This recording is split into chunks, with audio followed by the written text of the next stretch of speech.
Live struggle legacy. It's a whole movement. I know the rules. Okay, cool. You ready? Good.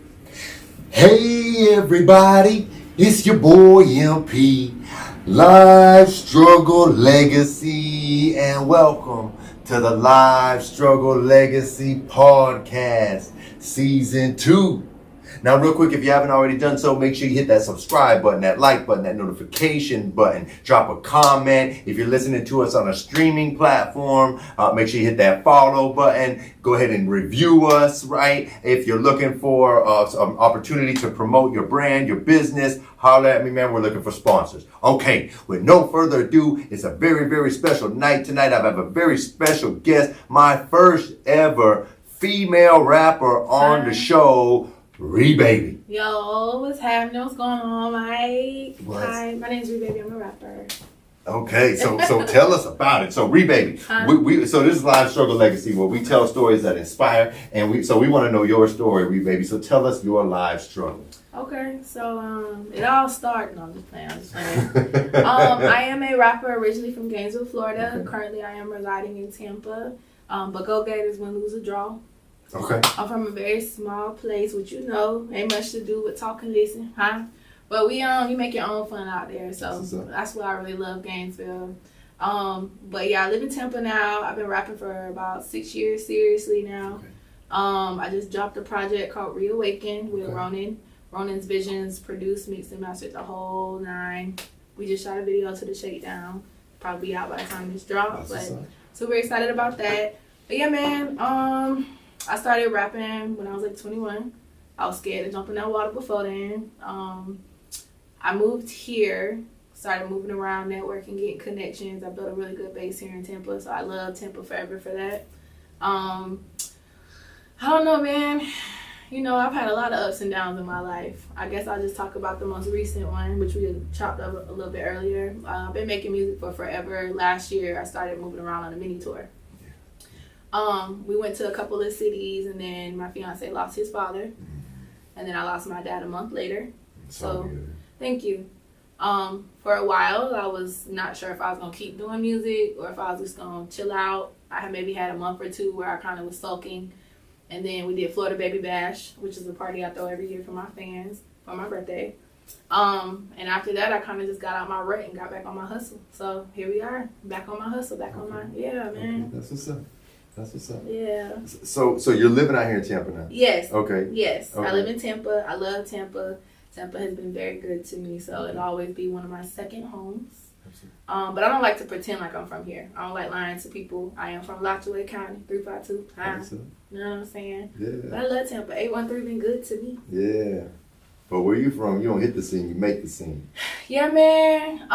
The crazy part is when I left, the scene picked up. Yeah.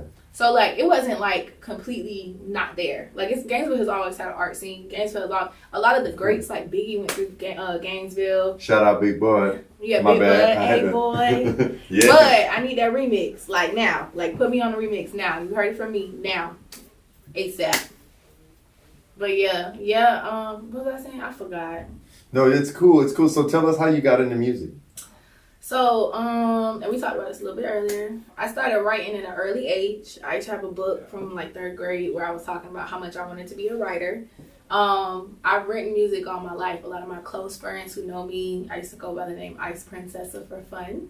Okay. And I had a little rap I had with that. And then I didn't take it serious till I got grown, when I really was like, okay, this is something I love. Music has always been my first love. I've always loved writing. Let's do something with it. Yeah. Got in the studio at 93. He did my whole first album called Florida Summers, which is still available on streaming. 93 is one of the best producers.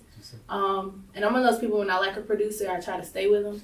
And where's 93 at? 93 is in Gainesville. Okay, shout out 93. He does Twitch streaming. He also records videos and stuff for people. He's a great videographer.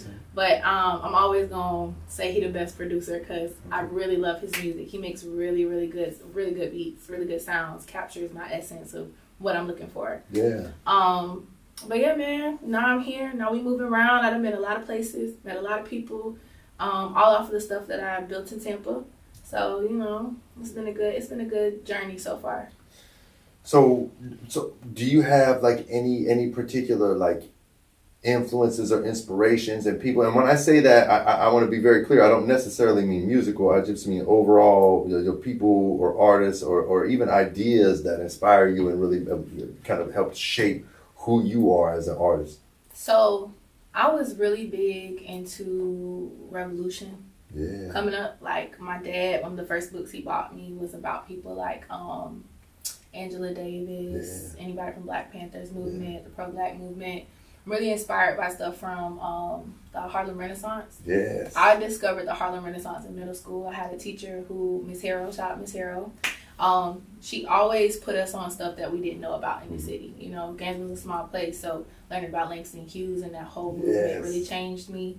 So a lot of my music talks about that, like going against the grain, you know, going for what's right. And then musically, I'm very inspired by people like Erykah Badu, Lauryn Hill, Missy Elliott, people who really took a different route. I love that. India Arie, she's another one I love. Yes, yes, okay. That's what's up. Yeah, okay. Man. You know, Langston Hughes is big. My mom, when I was up the road, my mom sent me a Langston Hughes book. And a big, like one of my favorite poems is A Dream Deferred. Do you know about A Dream Deferred? Definitely top 10. That was the first poem I learned about. Okay. So she had a whole Black History Month.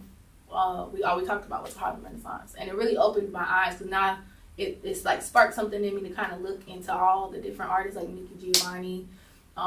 There's a couple other ones that I really love from the time, but those are the two that really stick with me or have stuck with me over the years. But yeah, Langston Hughes, that man is deep. Oh, absolutely. Yeah. See, like I've always like tried to kind of force myself into poetry, like always loving poetry, but then you get books and you're like, that's kind of lukewarm, like But Langston Hughes, it's like a page turner. I want more and more, you know, and but like you said, they're charged. They fire you up and they make you want to do something. And for me, it was big, like a dream deferred. Like I had this dream to do all these things, and I took shortcuts to try to accomplish that dream. And that dream ended up being deferred as a result, you know. But here we are, Live Struggle Legacy. Still going, man. Still living the dream, right? Yeah, man. So speaking of influences, inspiration, so I know that you have kind of cultivated your own genre, right? So tell us about that. So people kept asking me, like, what type of music you make. When you listen to my music, it sounds like something you would have heard back in the day, but it's new. It's new. It's fresh. It has a different perspective.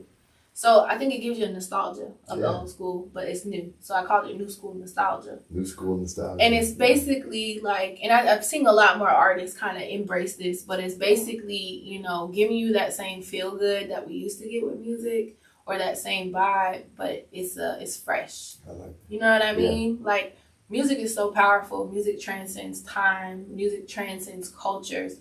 There could be people who aren't from where I'm from who don't speak a lick of what I speak, but they'll understand through the emotion of the song what I'm saying. So I really wanted to capture that, and I didn't consciously do it. But when people kept asking me, like, what kind of music you make? What kind of music do you make? I really couldn't put it in a category of what's out right now. So new school nostalgia is the only thing I could tell them. You know what I mean? Yeah. Yep. Yeah. So I created the wave. The universal language. Trying to told you. Absolutely. Trying to told you. So like, what's your mission with your music? What are you trying to accomplish with your music? So the first thing I said when I came out years ago was I aspire to inspire. It's on one of my earliest tracks. I like that. My overall goal with music is to inspire other people to go after what they want out of this world. We get so caught up in the day-to-day of surviving that we forget to nourish our dreams, nourish ourselves, nourish what brings us happiness and joy. So if I can spark that for somebody else, I did my job. If I can spark free thought, I did my job. My overall goal is to create a whole generation of free thinkers that really change the world. I love that. Okay. Yeah, so you came on the right podcast. You're speaking our language. You're vibrating at our frequency. Yeah, I didn't even know this was the vibe. Yes. I'm tapped in now. No, I love it. I love it. So what else do you have going on outside of the realm of music? Oh, man. That, that you want to... that you're working on. Yeah. I mean, you got these people that are watching. And one thing I could say, like, we may not have the biggest following in the world right now. Man. But I have a very loyal following. And these people, they sit there and they will watch every second of this. And then the next thing you know, they might be looking you up on YouTube or looking you up on IG. So don't ever put yourself down like that, man. You got a big following. It's big because people follow, people keep up. That is big. Well, it's growing every single day. But that's big, though. You feel me? It's some people who dream about something and never go after it. You're doing it. So don't never marginalize yourself to think that I had to get out of that mind frame. Like, I used to be like, oh, this little music I'm doing. Fuck that. Big music. No, big music. Yeah, you'll never hear me say this little podcast. Yeah. This is not, no. But you got to follow him. And you got to be careful for people when like, I don't know if people do this consciously, but that's like a big red flag when somebody says, oh, I still see you doing your little music. Yeah. I still see you doing your little whatever. That's like, okay, you're really telling me that you know it's little to you. You know what I mean? Remind people it's big. Yeah, like exactly. I feel like, I got a big vibe going. That's right. I used to take little stuff like that personal, but what happens is people aren't happy with themselves. That's right. So they'll try to downplay what you have going on, and the reality is the fact that you're going after it, no matter how small somebody else may think it is big. Yeah. I used to think that my music was like, oh, I'm just a local rapper. The reality is I got fans in the UK. Yeah. I got fans overseas. I got fans in France. Until I started looking at the metrics, I really didn't even realize it. So even if it's 6-7 people across seas, somebody across seas listen to my music. Yeah. You know what I'm saying? But as far as what I got going on, so I'm not just a music artist. I am also a canvas artist under the name by Ree3. I paint, I draw. Okay. Yep, I have a coloring book coming out with that. Beautiful. Yes, it's going to be called You Color It because everybody always asking me to color my artwork. You color it. Don't ask me. You color it. That's great. I love that. It also has some like self-help activities. Yeah. So like I put a lot of like questions I always ask people. Like, what's 5 things you really want out of life? What's a time that brought you joy? What did you dream of last night? You know, just to kind of get people's wheels turning. Yes. The book is all about a lot of the questions I asked myself too when I was going through it, kind of to bring myself out of that. So that's what I want really with this book, is to have people kind of see that other side of me. And you illustrated it yourself? Yeah, like I draw it all by hand and then I digitized it myself. So it's all original artwork. Yeah. And I also sell body butter, Body Gym by Ree3. Tell us about it. So it's a natural shea butter. It's shea butter with coconut oil, and I have a blend of essential oils. The blend that I use is a natural insect repellent.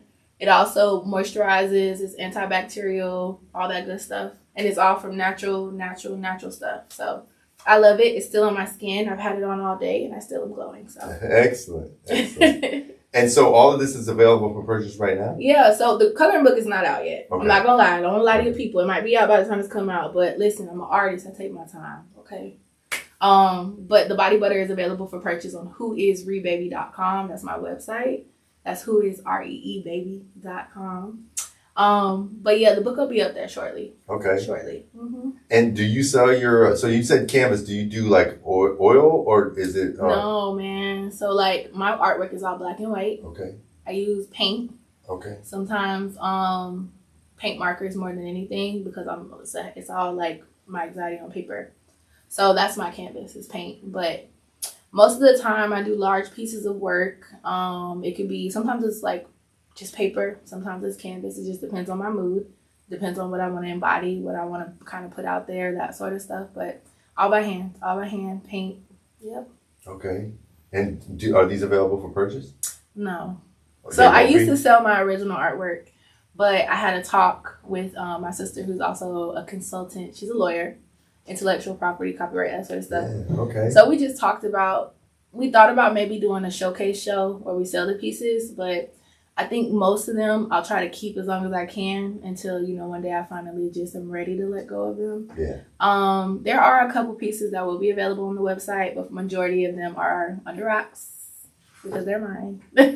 So these are exclusive. So you're building value. Yeah. And if anybody ever wants one, you'll have to pay that top dollar. That's right. Yeah, I used to, some of the pieces are from early in the 2020s. So some of them were from when I first moved here that I had already sold to people that I knew. So a lot of my friends or people who supported me early on have a piece. Okay. And it's only going to increase in value for them because eventually I'm going to stop doing it all together. And that's when the art makes the real money. See, stay woke. So you're saying you're getting burned out, or you're just changing gears? It's just you have to supply and demand, man. Yeah, if I keep making pictures, each picture is worth less money once we at a certain point, right? But if I keep most of them, or if I do decide to sell them, it just has to be the right price. I do consignment pieces for people. So people will pay me to make them a picture. So you do commissions? I do commissions. Okay. Is that just like a private thing for friends and family, or No. I have like a lot of my fans have asked me, so I've done pictures for them. So if you ask me, I can hook you up. Okay. So at the end of the show, when we start dropping your socials and all that, you can tell them where to find you, and if they want to commission you. If they want to commission, hit me. Y'all hear that? Commissioned artwork. Period. Something unique and nobody else got. That's great. All right. So the thing about when you have these dreams, and it's like I had a guest on the show. Shout out Shorty T, my brother. I don't know if you know Shorty T, engineer, photographer, videographer in St. Pete. Worked with a lot of major artists. Stylish entertainment, stylish studios, stylish photography. So that's like my bro. And we got on the show and I was talking about dreams, and he checked me real quick, and I love it. I love tough love when it's sincere and it's real. Cause he's like, no, man, dreams come to those who sleep. He's like, you got to figure out how you can convert that dream into a plan, right? And that's the thing. Like, one of the big premise of this podcast is about giving your gifts to the world before it's too late, and it's about being able to take these dreams and transmute them into tangible, workable plans, right? And the thing about it, and why I feel like this podcast is so valuable and unique and powerful, because this podcast is all about sharing stories that help other people convert those dreams into actual tangible plans, showing them that it's possible, and sharing stories, like, because everybody's full of excuses, right? And I got this ongoing theme in my life where it's like, we make excuses. These are lies that we tell ourselves when we're not willing to put forth an effort, right? Yeah. And it's like when you have dreams, when you have these ideas, and they just stick as dreams and ideas, and they never see the light of day because we start to make excuses. Oh, this happened. Oh, that happened. Work, life, family, this, that, right? And it's like, that's what separates the person who makes their dreams a reality and follows through, right? And does like incredible things compared to the person who maybe had all this potential and all this talent, and then ends up, working some job they hate for the rest of their life, right? And none of their talent sees the light of day. And so I'm bringing this up because I would love to hear, because clearly you're one of those people who has, you've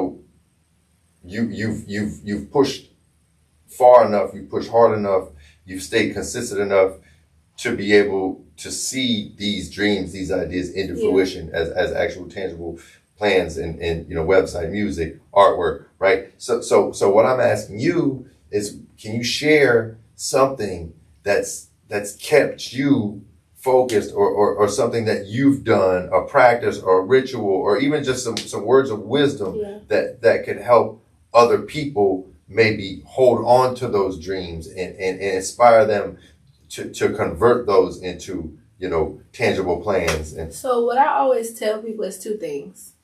So instead of making excuses, you make solutions.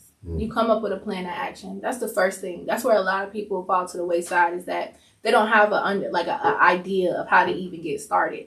So if you don't have a solution, or you don't have a plan of action, you do your research. And for me, what helps is setting a deadline with a lot of stuff. For me, when I first started making music, there was a time where I was like, why ain't nobody fucking with me? I don't understand this. And then I had to realize, people don't have to fuck with you. What are you going to do to make these people fuck with you, right? Or to make these people interested in you? Because for me, when I first started, I was really big on not sharing my personality. I'm an extroverted introvert.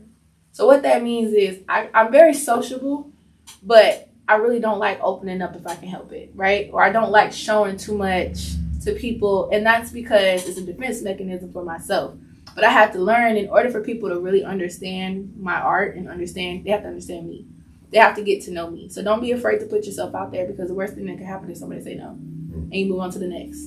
You know what I mean? Yes. I've been in rooms with people who I used to dream about being in rooms with. And then we get into these rooms and I'm kind of like, all right, this didn't go how I wanted to go, but what did I get from this? How did I capitalize for what I need to do? And I try to be solutions oriented in everything I go into now. Instead of being down on myself and being like, I don't understand, well, what can I do now to really just display it? I went to school for marketing. So like for me, applying all of that, not only to my businesses, but to myself as an artist has been the biggest difference. I did that research. I networked. I put myself out there, and now I'm just captivating my audience with my sparkling personality. Yes. But yeah, like just solutions, man. That's all you can do. Yes. That's how you turn your dream to reality. So you put that eloquently. I don't know. I would try to repackage that and give it to them again. What did you say? So that you like to convert excuses into solutions. Solutions. Okay. Yes. And turn them dreams into reality. Yes. Yes. Okay. Because it's nothing. I mean, I get what he was saying about the sleep part, right? Words have a lot of power. So if you say you dream about something, sometimes that can be taken as like, I used to say like, I want to do something. I don't say that anymore. I say I'm going to. That's right. And that's because your words will is your wand. Your word is your wand. Why do you think they call it spelling? Ah, you know something, my boy. Okay, so I'm telling you, like, and you know, it sounds corny. It sounds whatever. But every person I meet, once I tell them that, they start to figure the shit out. You know what I'm saying? Because we get, like I said, we get so caught up on the day-to-day and surviving, we forget to nourish what makes us happy. Yes. So in order to be good to yourself, you don't have to be in music. You don't have to be in entertainment. It could be literally you want to own your own recycling place. Yes. Open the biggest recycling plant this side of Mississippi. Do it big. Do it. Yes. You know? Yes. Like, a lot of people, I just feel like, get so caught up on that and they just get so distracted by what they think is going on. But you have the power to change everything around you. Everything. Amen. You know? Amen. Yes. Yes, your word is your wand. And when we spell, like, and that's the thing. Like, I always tell, I have a close friend that I always talk to because she would always, like, down herself, you know? And sometimes she would do it as a joke. But even as a joke, but you got to be careful because even as a joke, you're putting things out into the universe. You start to believe it too. Yes. You say something to yourself enough times, it really does become reality. That's exactly right. Like, I make jokes all the time, but really, like, and I told Mr. Owner of the place this.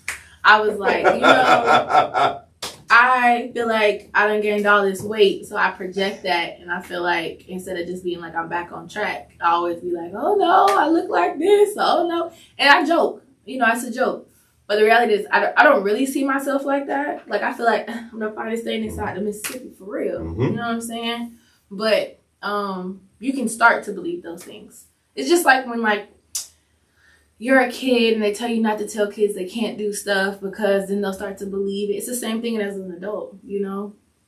Do you remember when you were a kid what you said you wanted to be or what did you think you could do or whatever? Like, everything seemed possible. I wanted to be a marine biologist. You could still I have no idea. Like, you like I was fishes. just really I was really into marine life. I went to the Florida Keys when I was real young, and ever since that's what's up. Congrats. Yes. Okay, congratulations. Ever since I went to the Florida Keys, when I saw like the coral reefs and all the marine life, and then I heard the big thing for me was I heard about how like vulnerable the reefs are, right? And I'm like, I'm gonna be a marine biologist. I'm gonna save the sea life. You still could. Well, of course. But maybe I could inspire somebody else on this show to be a marine biologist and go save the sea life, right? And then I'll bring them on the show to talk about it. You see how you just lit up just thinking about that dream you had as a kid? Absolutely. That's that same energy. When I realized I was a kid, I thought I could be a superhero. You can't. Batman ain't have no powers. Yeah. You can be a superhero. You can literally do whatever you want to. Like, some people, you know, if you say you want to be a jet plane, I'm sorry, you might not be able to be that. But it's the idea that you can achieve the impossible as a kid that we have that I be trying to nourish in people, that inner child. Because again, when survival mode kicks in, all of those things go to the wayside. Yes. And I understand being conscious and being responsible and making sure you're taking care of your house and home. Do that. Don't forget to nourish yourself, though. Don't forget to really go after the things you really want in this world. Yes. You know? Yes, see, you're speaking our language on this podcast. I try. No, I'm just So is there anything else that you could think of about yourself, your history, your present, your future, your past, anything that you want to share with the people right now? You say y'all tell stories, right? Of course, and we love stories. So if you got some stories, tell them. I've been trying to keep secrets. That'd be my problem. Well, your secret is safe with us. Well, the only story that I'll tell y'all is a story about how the album came about. Yes, please. So I told you I was going through it. We shot a video in July for my song Game Fed, which is a little two-step. People really like it. After that video, I kind of got back into my groove, and like when I started linking back with Ronan, because Ronan really pulled me out my funk. That's why I'm so grateful, because I really didn't want to make music anymore. I was sad. I was distraught. And it's not like I really didn't want to make music, but I was so sad, you know. I saw my fiance make a whole album about his dad, and I just couldn't even find the words to really describe how I felt. It was still really fresh for me. So, like, what I did was I just started writing. He sent me beats. I just started writing, and I wrote a whole album. And the album tells that story. I didn't even subconsciously. I told the story of everything I had been through up until that point. Up until the last song where I'm like, okay, you done been sad, you done picked yourself back up, now let's get to it. You know? But that album would have never happened if Ronan hadn't hit me up. Like, and I was ducking. I ain't gonna lie, it was all me. Sorry, Ronan. I was ducking. I was ducking him like the plague, okay? Yeah. So serious. It was bad. He'd be like, you trying to get in the studio today? Maybe. You know? But once I got out that funk and I got back refocused, man, it was nothing to get back in it. Yeah. Like riding a bike. You know? Yes, no, absolutely. Absolutely. But yeah, just keep going. If I didn't do nothing, if I hadn't kept going, my dad would have been so upset with me. He was my biggest fan. So like, if I don't do it for nothing else, I'm gonna do it for him. I'm gonna do it for all this time, money, and energy I've already put into this. All this moving around I've done, like, it's for a purpose. It's all for a purpose. So, yes, a higher purpose. Yeah, man. That's right. I'm trying to touch the people in a good way. And you already have just on this show. Yeah. So I know I've gotten a little bit into your music. I haven't dived into the whole catalog. Now I'm inspired to go dive into your catalog. Yeah, go check me out. Absolutely. And I'm sure the people on this show would too. So I hope so. Absolutely.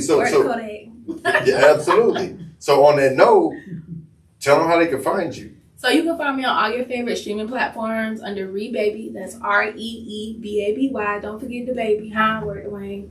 And you can also find me on all your favorite social medias under Who Is Ree Baby. That's Who Is REE Baby. I'm on everything: YouTube, Twitter, Instagram. I'm on something called Deezer. You can get my music. I don't even know what Deezer is. Do you know what Deezer is? I don't know a single person that uses Deezer, but I see it pop up on all my smart I'm on there. Shit. I don't even know what that means. Deezer. Somebody please let me know what y'all do, because I have no idea. I'm on Tidal.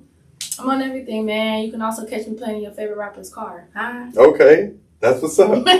Okay. So tell us what you want, what you're actively promoting, anything that you want to send the people out. Like, where can they buy your what do you call it? Your body butter? Body Jam by Ree 3. You can Say it get again? that from the website Who Is Ree Baby. Body Jam by Ree 3. That's actually named after my niece. So I was gonna call it just Cold Shea Butter, but that was not clever.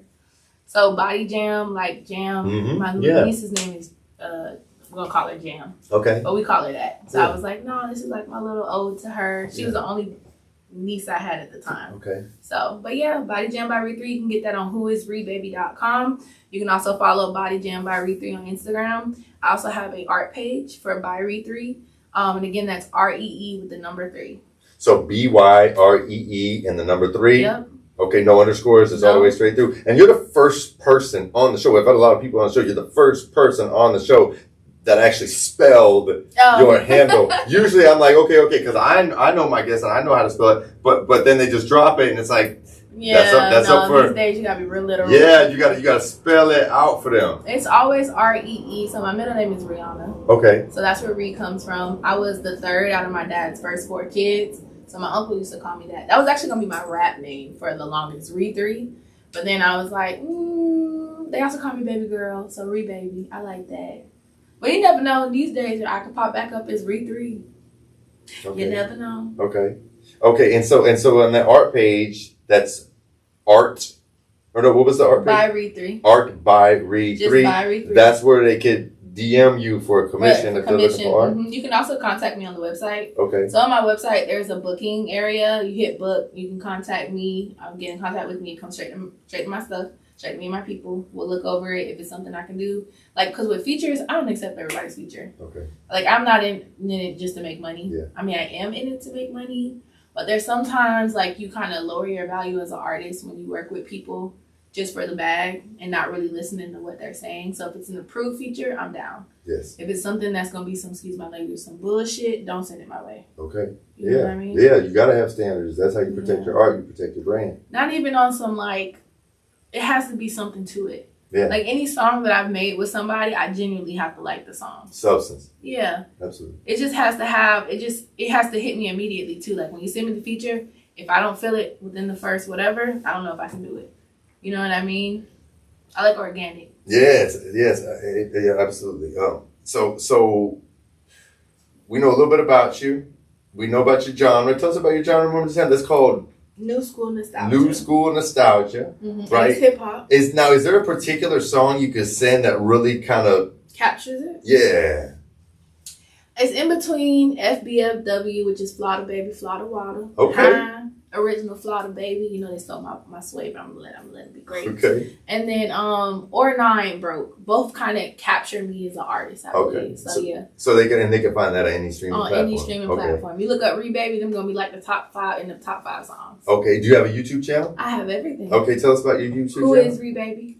Who is Ree Baby? Okay, so when you drop this video that may be out by the time we drop this podcast, they can find it. Okay, and what's the name of it so they can search it? Oh, so the video gonna be called The Shakedown. Okay, that's the single I got running from the album right now. Shout out to Ron's Vision. I even had Angel out there getting his knees. But it's just a dance song to get people back dancing. I hate when I go out now because I do go out still.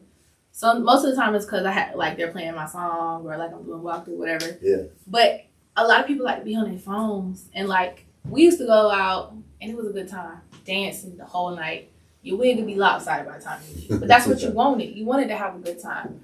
People they don't do that anymore. It's so weird. Like I don't even like going out. I'll be real. I think it's a fear thing. Like with everything going on in the world, people are scared to be in these spaces with a whole bunch of people, and I get that. Like I understand that, but I also believe in not living in fear. But I see that. I get that. I see what you're saying. But I also think like people are so awkward and like socially inept these days because they're so attached to their devices and their apps that they no longer know how to function in person. You know what I mean? And so to an extent, that might be it. You gotta remember the world was locked inside for a little bit. Yeah. Give people some grace.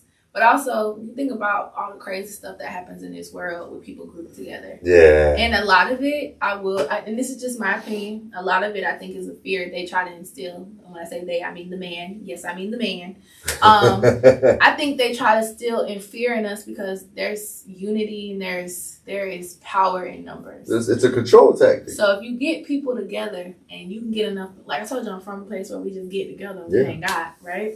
So like, I think once people get over that fear, it's going to be much easier. And like, I think also people need to kind of figure out what they're going to the club for. Are you going to the club to have a good time? Are you going to the club to meet somebody? Or are you going there to run down on the op? Because at this point, I don't know what y'all doing, you know? Yeah. Like, especially these kids, my heart goes out to these kids because a lot of them are doing stuff to look cool. A lot of them are doing stuff to have a name. Trying it used to be, right, but it used to be you did that out of necessity. Exactly. You feel or me? out of principle.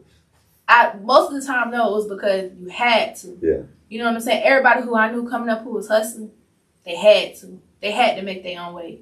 And even then, them boys got their money and they got out. Exactly. These days, they had purpose. Exactly. And nobody's teaching nobody the game no more. So it's like, y'all don't really know how you're supposed to act. You don't really know, like, you know, it's certain things you don't cross, a certain thing. Like, the club used to be a good place to just go. If you catch people in the parking lot, that's one thing. Most of the time when you go to the club, if their fight broke out, it's usually because some man was trying to push up on a female that had a man. It wasn't oh, he ran down, blah, blah, blah. Like, but what you came out for? Did you come out to have a good time or did you come out to scope out the scene and catch somebody slipping? Like, it's sad. You know, you can fuck up your whole life in 5 minutes because you so caught up in what old boy did or old girl did, you know, and it's not worth it. I'm not gonna lie, I find myself cleaning up my socials every day because if I scroll on there and all I see is you posting people getting beat up, posting people getting shot, posting these awful, no, I don't want to see that. Yeah. You know what I mean? And then it's like, what's going on with our society where you no longer try to break up a fight, you no longer try to help somebody or prevent it. Now you just pull out your camera and record it. It's like, we're selling our souls for views. And not we. I shouldn't have said that. We are not selling our souls. There for are a views. lot of people. People are, and it's I mean, but all we could do. I'm not here to judge anybody or criticize anybody or condemn anybody, but I can show you a better way though. You know what I mean? I can show you that that's not necessary. That you don't have to do that. You know what I mean? And I think people are desensitized too because we don't have that connection with each other. A lot of things seem like a game. Like these people lives you're playing with.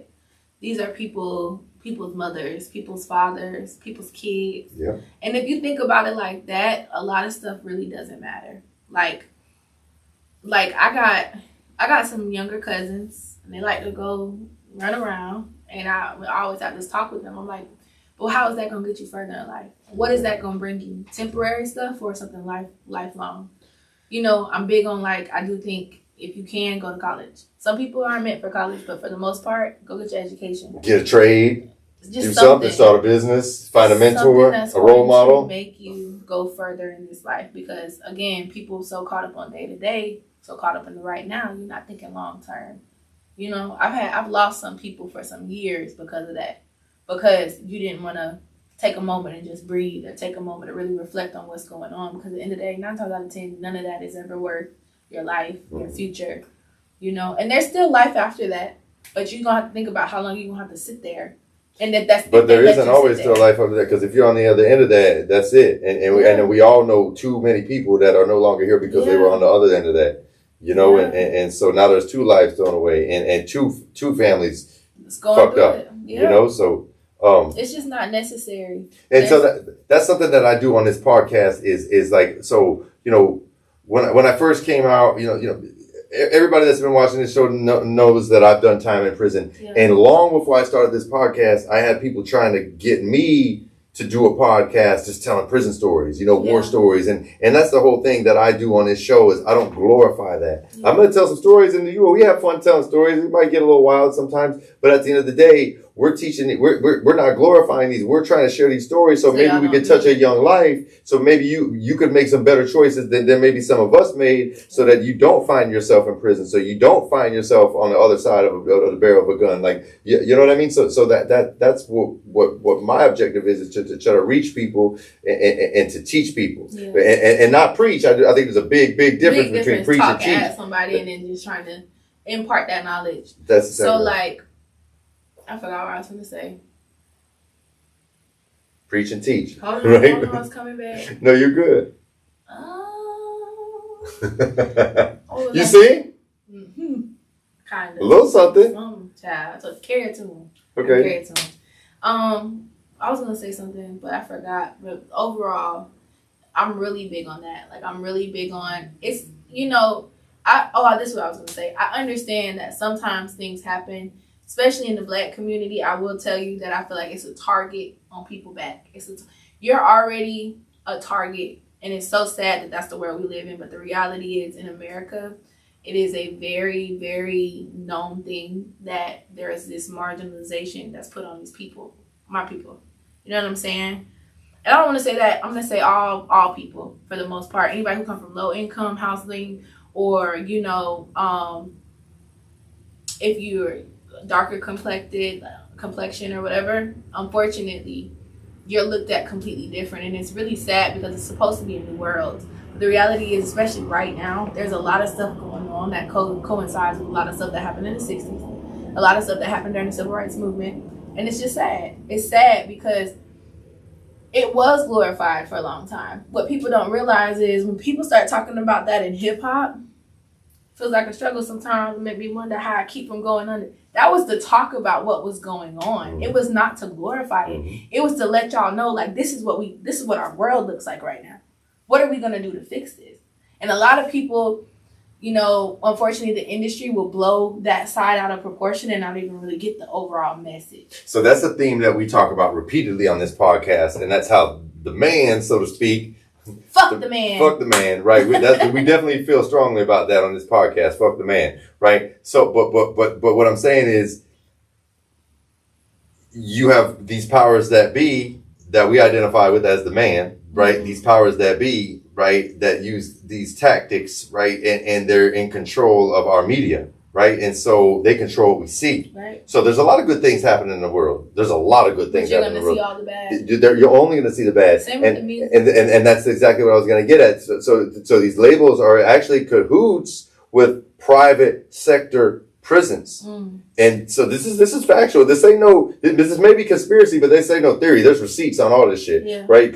These prisons are privately traded, and they get with label executives, and they give people record deals, people such as DaBaby, and people who have actively beat murder cases, and then it's like, okay, well, we're going to give you a record deal. You're killing people, and you're talking about killing people. So now talk about committing crimes, and then you're going to inspire these young people, no matter the race. All young people watching these things, and they're going to get out, and they're going to get active. They're going to, all this word op, everything op. You know what I mean? Like it's like, but so I don't want to confuse redemption with marginalizing. If that makes any sense.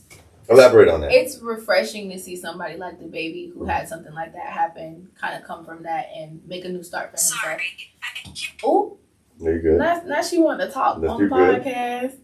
But I agree with you. As far as the violence in the music, it's just very saturated, and I think people are really tired of it. I have nothing against like that type of music. I grew up listening to Biggie and Who Shot Ya, Warning, all that type of stuff. Like, gangster rap has always been here, but what it's used for now is not what it was originated for. Like, it was originated to bring light to what was the situation during the crack epidemic in the 80s and prior to that, right? Now, it seems like they really only want to sign you if you're promoting a certain agenda. Well, I use DaBaby as an example. Nothing against DaBaby. I just want to make sure I'm different. Because listen, you say one thing on YouTube, and then I got this whole clip of how I'm talking about DaBaby, and then he come for me, and then I'm like, oh. But see, what you don't understand is I'm actually defending DaBaby. Yeah. Because I'm not defending violence, and I'm not defending the promotion of violence. But what I'm trying to say is, DaBaby got a record deal because he killed a man. There's no way around that. Like that man promotes violence, and the more violence he promotes, the more they propel his career. But DaBaby said one thing controversial against the gay community. He's done. He's dead. So what they're telling you, what the media is telling you, that the man is telling you, that gay people's feelings are more important than the lives of young people. Well, you understand what I'm saying? Like, and so it's like, now, people are people, lives are lives. They need to be respected equally, right? And be protected equally, right? Yeah. But if you reward somebody for killing people that looks like him, because there's a dude named Pastor White Mike out of Atlanta, and he did a TED Talk, and he said, you listen to the radio, right? You don't hear. And I'm talking about top 10. I'm talking about like mainstream, you know what I mean? Yeah. Top 40. You go to top 40. You don't hear country rappers country singers talking about killing other country singers. It's only in hip hop. You know what? That's what I'm trying to say. Yeah. That's what I'm trying to say. And so that it's celebrated. The murder is celebrated. What happened was they saw what happened with Pac and Biggie. They saw how that whole thing created a brand for a lifetime. And it's not because of their artistry, or at least that's what they think. I know it's because of their artistry, because Biggie was one of the greatest storytellers and Tupac was one of the greatest poets, period, right? That's what makes them great, is their pen. But the content of their music, some of it was Brenda's Got a Baby, some of it was, Pac in his later years, Outlaws, all of it was for a purpose, to speak further or to speak life and to shed light. But they took that and they're like, well, how can we sell more records? Let's invest in some more of these rappers who are talking about all of this stuff. And I don't want to knock people, because I listen to it. Like, I'm not going to sit here and tell you I don't listen to it. I listen to everything. I'm a big Gucci Webby. I'm like that. You know what I'm saying? And that's because that's how I grew up, and that's what I listen to, and they speak to me in a certain way that a lot of rappers couldn't at the time, right? But now, I think a lot of the larger name rappers that they're putting money behind, if they're not super, super out the box, they are marginalized. And it's like, I want more for them because some of them are really great artists. Really, really great artists who can speak about more than that.